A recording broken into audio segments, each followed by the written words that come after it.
एक सिंपल सी बात है, और वो ये कि एक फिल्म जितनी एंटरटेनिंग होगी उतनी ही ज़्यादा लोगों को पसंद आएगी।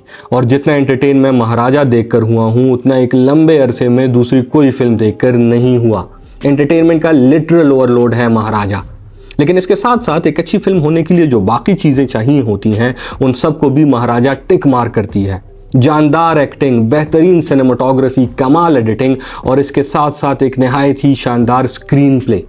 लेकिन यहाँ पर इंटरेस्टिंग बात यह है कि महाराजा इन इट्स एसेंस एक साउथ इंडियन फिल्म ही है। उसका जो बुनियादी ओवरऑल ट्रीटमेंट है वो टिपिकल साउथ इंडियन सिनेमा का है।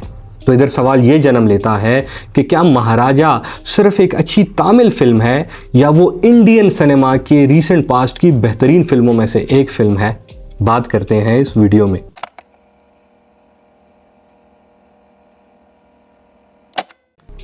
इस सवाल को समझने के लिए सबसे पहले इस पर भी बात करना पड़ेगी कि साउथ इंडियन सिनेमा का टिपिकल ट्रीटमेंट है क्या। साउथ इंडियन सिनेमा में प्राइमरीली जिस टाइप की फिल्में बनती हैं हम फिल्म स्टडीज़ में उनको पॉपुलर फिल्म्स बोलते हैं। पॉपुलर फिल्म्स वो होती हैं जो आम आदमी के लिए या यूँ कहूँगा कि हर आदमी के लिए बनाई जाती हैं। उसमें कोई फ़िलॉसफी या थीमेटिक डेप्थ नहीं होती बल्कि उसकी बजाय बेसिक ह्यूमन इमोशंस की अबंडेंस होती है। इसके साथ साथ पॉपुलर फिल्म्स का तमाम तर फोकस होता है कहानी या प्लॉट पर। एक सैड, ड्रामेटिक, सेंसेशनल, मिस्टीरियस कहानी जिसका सिर्फ और सिर्फ एक मकसद होता है ऑडियंस को एंटरटेन करना। महाराजा भी एक पॉपुलर फिल्म ही है और क्या ही कहानी है महाराजा की। फिल्म के पहले सीन से लेकर उसके आखिरी सीन तक लिटरली कोई एक सीन भी ऐसा नहीं है जो कहानी को आगे नहीं बढ़ाता या कहानी में कुछ नया नहीं होता। पूरी फिल्म एक ग्लू की तरह जुड़ी हुई नज़र आती है और ये बात एक अच्छी कहानी की बजाय एक नहायत ही शानदार स्क्रीन प्ले की निशानी है। महाराजा का स्क्रीन प्ले बहुत ही खूबसूरत है और यहाँ ये बात भी काबिल गौर है कि महाराजा की कहानी इतनी सिंपल नहीं है, वो बहुत लेयर्ड कहानी है। उसमें मल्टीपल टाइम लाइन्स हैं, मल्टीपल सब प्लॉट्स हैं, लेकिन एक शानदार स्क्रीन प्ले की वजह से ये बहुत सारी चीज़ें मिलकर कहानी को कॉम्प्लेक्स नहीं बनाती बल्कि उसके एंटरटेनमेंट में इजाफा करती है।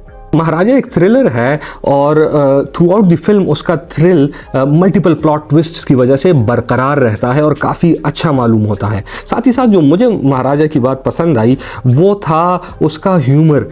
उसका ह्यूमर बाकी पॉपुलर फिल्म से मुख्तलिफ है। वो उनकी तरह स्लैपस्टिकिश नहीं है बल्कि डायलॉग के थ्रू ऑर्गेनिकली कन्वे होता है और फिल्म की एंटरटेनमेंट को चार चांद लगा देता है। अब 90% पॉपुलर फिल्म्स का एक मसला भी होता है और वो ये कि एक अच्छी कहानी के चक्कर में वो फिल्म के बाकी बुनियादी एलिमेंट्स जैसे एक्टिंग और डायरेक्शन पर ध्यान नहीं देती और इसी वजह से उसकी ओवरऑल क्वालिटी मुतासिर होती है। लेकिन महाराजा में ऐसा बिल्कुल भी नहीं है।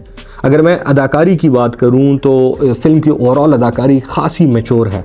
विजय सेतुपति की साउथ इंडियन सिनेमा में जो रेपुटेशन है उस पर वो बिल्कुल पूरा उतरे हैं। अनुराग कश्यप जिनको हम एक डायरेक्टर के तौर पर जानते हैं और वो मेरे फेवरेट डायरेक्टर हैं, उन्होंने भी इस फिल्म में अपनी एक्टिंग का नहायत ही शानदार सरप्राइज़ दिया है और मुझे वो सरप्राइज़ खासा इम्प्रेसिव लगा है। साथ ही साथ जो सपोर्टिंग कास्ट है उनकी अदाकारी भी खासी जानदार है और सपोर्टिंग कास्ट में मेरे नज़दीक जो स्टैंड आउट परफॉर्मेंस थी वो थी सिंगमपली की।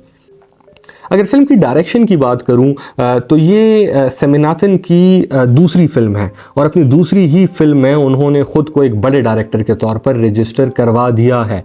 फिल्म जितनी अच्छी लिखी गई है उतनी अच्छी बनाई भी गई है। जैसे कि मैंने कहा, फिल्म की जो सिनेमाटोग्राफी है वो खासी डायनामिक है, उसकी जो ग्रेडिंग है वो सैचुरेटेड है, उसके लाइट्स जो हैं वो खासे वेल प्लेस्ड हैं और उसकी एडिटिंग तो आउटस्टैंडिंग ही है। फिल्म का जो सबसे कमज़ोर पहलू है वो है फिल्म का एक्शन।